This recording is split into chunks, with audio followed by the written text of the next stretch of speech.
I've mentioned, several times. Actually, I don't know if I brought this up on the TOS stuff. I know this has come up in the Enterprise stuff. Some episodes I look up and I'm like, oh my god, the episode's already over. I can't believe it went by so quickly.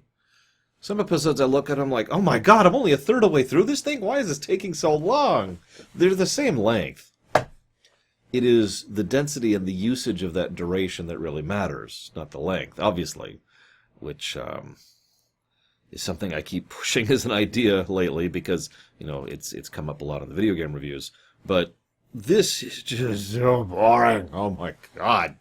Ugh. I mean, okay, I'm at least partially biased because this is an old hat concept. Okay, we have gained life eternal in exchange for all that makes life worthwhile, right? That's the core of what this is. In this case, it's more on a societal level than an individual level, but it's the same idea. And there's this machine and blah, blah, blah, right?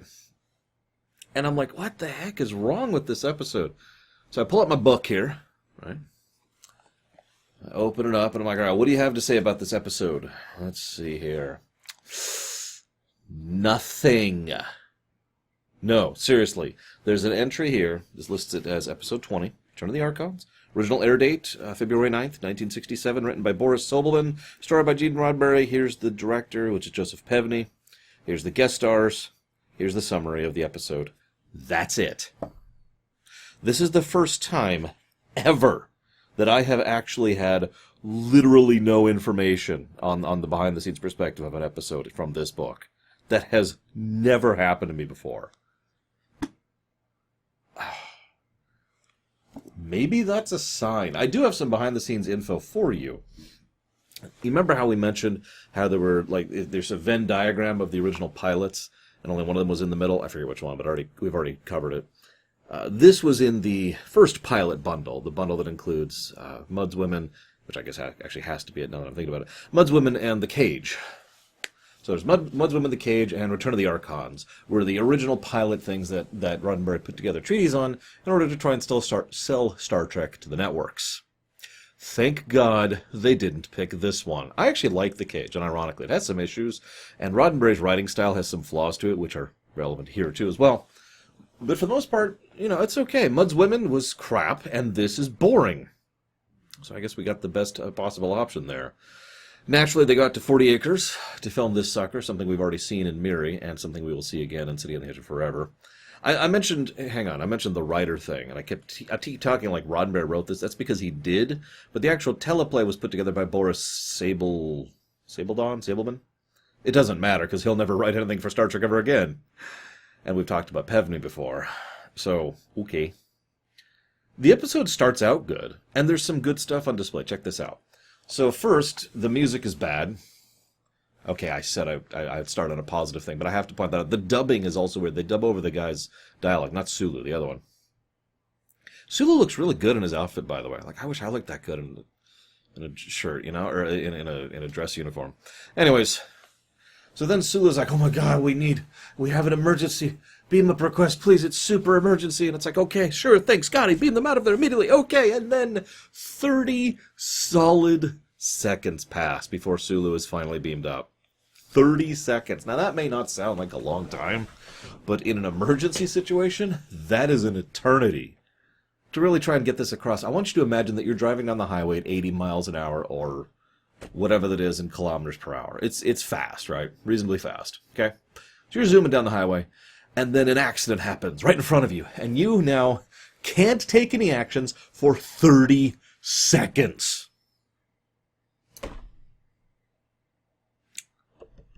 So Sulu wigs out, and that's the end of the cold open. I said this started on a good element, but I'm already complaining. Hear me out for a second, hear me out. What happens is, then they go down, and they start checking out the planet, and they study the people. Now, this is the problem. The script, it has a lot of problems that a lot of Roddenberry scripts has. A little bit too much telling, not showing, a little bit too much redundancy, and a little bit too much just kind of repetition in the way that it's presented. What's really interesting, though, is they go down to the planet and they do something really, really smart. Now, near as I can tell, and I don't know for certain, this is on the director, Mr. Pevney, but I do know that someone had a drum beat. as they were filming out at 40 Acres. And so they'd be like, funk, funk, funk. And what the actors would do, all the extras, they were to take a step every drum beat. Now, if you're probably thinking, what's the point of that? Think about it. Think about how powerful of a visual element that is and how much that adds to the episode. It's actually probably one of the best parts of the episode right there is the fact that they're all walking lockstep in with the beat that we can't hear, of course, because they get rid of the beat in the post. But still, funk, funk, funk. And so everyone looks like they're all moving as part of a clockwork machine. That's brilliant! And that immediately visually gets across the idea of the machine society and shows just how, even if you don't actually cognate the full thing immediately, you could tell automatically something's wrong, something's weird, or something's up, right? Then they bothered to have Spock and Kirk just flat out state that outright. Telling, not showing, and showing, not telling at the same time. So then festival starts, and everyone goes wild, and they start carrying around women like sacks of potatoes, to quote someone. There's this whole thing where they're just like, smash, destroy, kill. You should be out during festival. Why are you not out during festival? What's wrong with you? We're visitors from the valley. We're not from around here. Sure. So I'm going to go and skip ahead a little bit in my notes. What's the festival? And I know what you're going to say. You're going to say, well, the festival is when they all go wild. Yeah, okay. Why's the festival? As much as I mentioned that Roddenberry tends to be too redundant, what's interesting is he also never answers this question.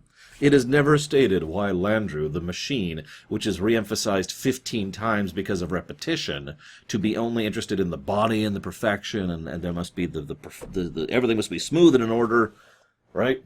So why the festival? Never answered. Now, for those of you not aware, there's actually a series of novels that were written, novelizations of a lot of the old TOS episodes. I've read a few of them, and I happen to have read this one. And I remembered this, and I looked it up, and sure enough, my memory did not mislead me on here, because they actually do explain festival in the novelization. See, the reason I bring this up is I was sort of waiting for that explanation to show up in the episode, and it never did. Here's the idea. The festival is how it maintains population control. That's it. That's the big mystery. Everyone just goes wild and kills and destroys and steals, and then they go back to normal operating procedures and clean up everything that happened. So, what I'm trying to say is Return of the Archons predicted the Purge like 40 years in advance.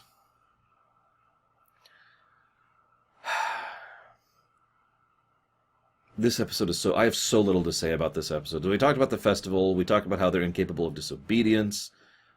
They make no attempt to defend themselves. They make a point of, the device that just spewed smoke and sparks. Well, that's just a hollow tube. There's nothing in it. So where'd the smoke and the sparks come from? It is then implied that the lawgivers are in fact machines. Nope, that's proven to be wrong too. So what's up with the tubes? Not answered. Moving on. So, then they have the zombie section of the episode where the people very, very slowly approach them with just random sticks and stones, which is just, yeah, okay, sure. Then we get a nice, long, wonderful exposition scene where we find out everything that we've probably already guessed. And Kirk takes absolutely forever to make the decision to tranquil one of his own guys who has been taken over by the many. I mean, by the body. What's going on with Sulu at this point? Sulu was that too? Whatever, I'm sure it doesn't matter. This is also about when we find out that the ship is being attacked by heat rays. You know what, I don't actually know enough about the physics involved to know about how effective heat rays would be at damaging a ship in orbit. Let's just move over that for a second. So the ship is being attacked by something. It's being attacked so hard and so fast that the ship can't even move because it's draining literally all of its power into the shields, which is actually pretty stupid on multiple levels. Ignoring the dozens of reasons why that doesn't make sense, there's also the fact that that never shows up before or after this. The idea that you can't just get away from the thing that's attacking you because it's hitting you that hard. Because normally if it's something that's hitting you that hard, it's just gonna frickin' kill you, or get through the shield, or whatever else, right? I know. Pilot episode, but it doesn't stop it from being stupid. By the way, this also proves to be, I think, the 5th? No, I think it's close to the 10th time now that we've had a plot point all about the Enterprise having a decaying orbit. That just keeps coming up. I don't mind that, really. It's just something interesting to talk about. So then there's this great bit where they're talking to this image of Landru, right? Which is also the guy, Prefect Jarvis, or excuse me, Jarvis? I don't actually know his name and how it's pronounced because I haven't seen Wolf in the Fold yet, but it's him. The rule of here is love. You know, that guy. Anyways, so we see him, and he's like, yo, I'm Landru, I'm totes awesome. And they're like, I'll show you awesome. And he pulls out his phaser, and he's like, I'm going to shoot you. Why am I using this as a phaser? That's a dumb thing to use as a phaser. I have so many things on my desk right now because I've got so many research materials here. We use this. Phaser time. And Kirk's like, no. It's also mentioned almost immediately, he can't hear you because it's just a projection. Okay, that makes sense. Seconds later, Kirk turns to it and says, Landru, listen to me. Wait. I feel like there's an inconsistency there. So then, they're all knocked out by a sonic thing. Sure, that may as well happen. And they end up in the cages. That honestly I always mentally associate with cat's paw, because that's what I think of when I see those stupid, like the kind of pseudo medieval castle style thing they got going on. You know what I'm talking about. This is also something interesting. They have music from the cage playing every time they show someone who's enamored, who's been consumed by the body. Now, I've talked before about how TOS reuses music a lot, and I don't mind that. In fact, it makes perfect sense, and it's exactly what I would do, and the same limitations. What's weird is how they reuse it. Specifically, they use Vina's theme for the body. Go ahead, make whatever joke you want to. They're all good. So then we have to... I mentioned the repetition thing. I'm only going to mention one example of it personally, because as much as I like to show my work, reciting examples of repetition just kind of gets repetitive. So all I'm going to say is there's this bit where they say, this is ridiculous. They have no technology. They have no power. They're just guys in robes. Now, this is stupid because we've already seen this to not be true multiple times. Spock then says, no, they have a greater power than anything we've ever seen before. They are truly very dangerous. And I don't know about you guys, but one of the things that really gets me into television, like just grips me, is when a character turns to the camera and says, we are in danger. Especially after they've just been through a bunch of danger. So then Spock gets let out by the third dude, and there's this fulfillment of the prophecy about the Archon, which came by... Oh, God, 2167 is the year. And I don't remember when this episode's actually supposed to be happening because they keep changing their mind on that. No, seriously. In Squire of Gothos and Tomorrow's Yesterday, both of those posit a range of time which does not coincide with each other. So we're still... The episodes themselves still haven't actually nailed down when they think TOS is actually happening. Just thought I'd share that. Anyways... So they suck at infiltrating. McCoy immediately susses them out because they suck at infiltrating. I felt so bad for DeForest Kelley having to play during this. By the way, I hate to nitpick, but everyone's acting is terrible in this episode. No, seriously. I don't know if this is on the script, the actors, or the director, or some combination thereof, but everyone's just a little bit too... high school play-y? You know, just a little bit too much. You know what I'm probably explaining myself terribly. Whatever, this isn't a review. I just wanted to complain about it because I don't like this episode, if it's not obvious. So then, they suck at infiltrating. McCoy comes by, blah, blah, blah. 39 minutes into the episode, they decide, oh, you know that thing that happened in the cold open? Maybe we should put a guard on Sulu. That's a good idea. You know what's another good idea? Having a Chekhov's gun that you establish in the very beginning of the episode and never firing it. Good job. Ugh. So then they have to talk down a computer.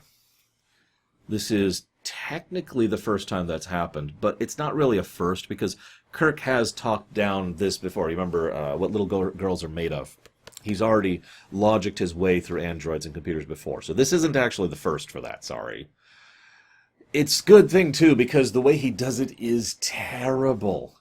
It's like if I walked up to you and said, you're an idiot. And you're like, what? No, I'm not. Yes, you are. You're an idiot. Assume that you're an idiot so I can make the rest of my argument. That's a fallacy. I forget which one. I think we could just call that the Twitter fallacy. All in favor? But that is the argument Kirk uses here. You are bad. Process this. You must be destroyed. You are evil. That's not arguing a computer down. That's telling it what to do. Then the episode ends. Now, hold up. There is one other thing I do have to talk about this week. The Prime Directive. Now, I've heard references that it was brought up in Miri. I don't remember Miri well enough. That was actually a couple weeks ago from my perspective, because I've been bouncing around in my workload to try and accommodate my real-life wonkiness right now. But I don't remember that actually really mattering in Miri in any significant form. This is the first time they really actually mention the Prime Directive and what they're doing. And I don't mean the Prime Directive the computer brings up. Earlier on, they say, the Prime Directive of non-interference. And Kirk then counters, well, that only applies with living, growing cultures, is the way he phrases that. This culture is stagnant, so the Prime Directive does not apply. First of all, that's a hell of an argument to go against the Prime Directive. But second of all, well, we've discussed the PD a lot on my show. It's come up many times in many formats. I've almost every time I end up discussing Star Trek with another Trek YouTuber like Jesse or Laura Loaded or whoever, the Prime Directive invariably worms its way into the conversation because it's such a divisive topic. I think it's horribly inconsistently used, which is one of my big problems with it. There are times when I'm totally down for the Prime Directive, legit. And I do think that the core of the idea is fine. It's just the way it tends to be applied and misapplied tends to aggravate the ever-living crap out of me. Here, they bring up the idea and they say, well, these people are stagnant, therefore we should get involved. Now that is a judgment call. But I do think it's applicable in this case. Why? Because they are literally stagnant, because there's a freaking machine which is barely capable of even adapting, which is running the society into the ground. The fact that they still function is ridiculous. Oh yeah, by the way, I should mention, this has been going on for 6,000 years. So in 4000 BC, Landru was built. I'm just going to chalk this up to Doctor Who syndrome, and I just wanted to get that complaint out of the way. Moving on. Anyways, this is a totally dead culture. It's not going anywhere, up or down. Ergo, it is now acceptable to intervene. I agree with that. In the same manner that I think it's okay to intervene in a culture when they are about to die. Like in an example where there's a planet that's about to self-destruct, and we can save the people on that planet who aren't even aware of what the concept of a planet is. Yeah, no, I'm totally down with intervening in those cases, because in both cases it's about trying to render aid and help in as best of a manner as you are capable of doing. You'll notice, by the way, in addition to shutting down Landru, they also leave behind an expert from the crew with plans to touch up regularly to help get people acclimated to having a culture and a society again. In other words, they do their due diligence rather than just blowing up the computer and leaving. That would suck. All that would do is make a massive vacuum. There's a bit in the episode where the guys in robes show up and they're freaking out. And Kirk pulls out his weapon and Spock's like, no, it's okay. They don't know what to do. They're not receiving orders, possibly for the first time in their lives. That helps to indicate the nature of this problem and why just blowing up the computer and leaving would suck. But the fact that they're bothering to actually do real work on the matter and stick with it, I'm down for that. Thus, I'm with Kirk's interpretation. By the way, this is a good time to mention that the Prime Directive in TOS, by memory, is usually pretty chill. It's usually brought up specifically in a manner when it doesn't apply in the same way. When the Prime Directive can be ignored, as opposed to instances in later things where it probably should have been paid attention to, or should never have applied in the first place. But I'm getting off topic. I do want to mention one other thing about the Prime Directive, and that's that here, despite the terminology of it, I think the phrasing of how Spock said it, the Prime Directive of non-interference, look at that sentence for a second. If you look at Prime Directive, as it's usually said, the PD, that implies it is the directive that is most primary. It's above all other law, and that's how it's applied in the modern era. However, look at the whole phrase again for a second. Really dissect the sentence usage, or sentence construction there. A prime directive of non-interference. Our prime directive of non-interference. In short, at that point it becomes more about the lack of interfering and our method by which we do that. Our prime directive of how we don't interfere, rather than the highest rule which we hold as sacrosanct. All of a sudden, that lines up and makes so much more sense, doesn't it? Rather than it being an inviolate law that everyone must absolutely follow in all circumstances and is the primary thing of all Starfleet and Federation culture, instead it is the main rule of non-interference, of how we interact with pre-developed, pre-warp or pre-industrial civilizations. And all of a sudden it's a lot more understandable and can be applied a lot more carefully, like it is here. Now, I'm not saying TOS does it perfectly, but I just want to gush about this because while this episode kind of sucks, the fact of the matter is it is salvaged in many ways by some of the cool things like the lockstep thing, but also this very concept and how it is applied here. It is they actually had a moment to just peace out. You noticed that, right? Earlier in the episode, they got their man back and they could have just beamed up to the ship and left. Remember that? They don't. At every step of the way, they stay behind to try and help and fix this situation. And I like that. Because we're frickin' Starfleet. We are here to help. I mean, we're here to explore and understand and defend. But really, if we get a distress call, what are we going to do? Immediately peace out? Or try to help them? Now, that's a basic statement, and I apologize for laying it down so basically, because what happens here is more nuanced. What happens when someone doesn't send a distress call because they don't know how to, or they can't? Or the concept is just something that doesn't really occur to them, or they don't know there's anyone out there who can help. What do you do then? Well, you make a judgment call. And that's one of the reasons why the captain of a starship is such a powerful thing and an important thing, and why I keep pushing that idea that a captain should be an officiate of the state.